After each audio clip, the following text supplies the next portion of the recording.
Tonight on GDS, one small town with one big burger. Is it the state line's best? It could be. Plus, it's Wine Wednesday and game day too. Oh, it's a good day, State Line.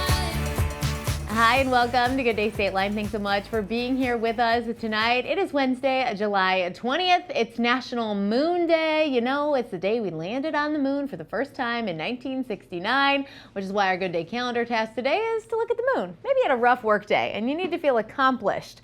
Just look up tonight and check that off your list. Also, make sure you check Vote for the State Line's Best Burger off your to-do list too. You can vote for the State Line's Best Burger once an hour, every hour until noon on Tuesday, July 26th. Tonight we are taking you to Monroe Center. Only 500 people live there, but you told us that we had to include them in our search for the State Line's Best Burger. We're off to MC Tap, but before we get to that, it's time for Insta Chat. Every night we're breaking down the latest trending Hollywood stories here and inside our Instagram story, kicking things off tonight with some Britney news, quite possibly the least controversial Britney story in years.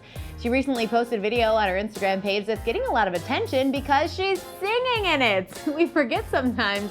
It's been a long time since we heard Britney sing. She's singing her biggest career hit, Baby One More Time, with an extra not so safe for work lyric or two in it. She's also showing off a much lower register than we used to. The story she shares in the caption is worth checking out though. It's about the version of Baby One More Time she asked for with the lower register and never got. So you want to check that out. Also trending tonight, Justin Bieber is headed back on tour after postponing the Justice World Tour following his diagnosis with Ramsay-Hunt syndrome.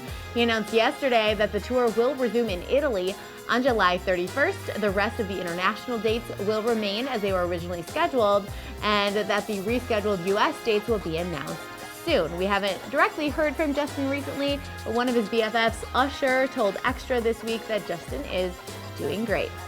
And fans are calling out Pam and Tommy star Sebastian Stan after his recent Instagram post celebrating the show's Emmy nomination. So why is he in such hot water with the fans? Well, it's because he wrote in the post that the show is about, quote, a crime that took place without consent, a crime on privacy, a crime on love, a crime on family, and a crime that we were all a culprit of as media and audience combined.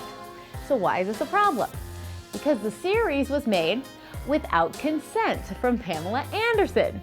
Kind of see why the fans are mad about this one, right? You can read more inside our Instagram story, along with our bonus story tonight. Another person everyone's mad at, Kylie Jenner, for taking too many private jet flights when she could have just hopped in a car. You can follow us to get more on Instagram at Good Day State Line. We'll be right back with Remax Ignite agent Colin Schindler, who is waiting right there at the Mahoney Blue Room.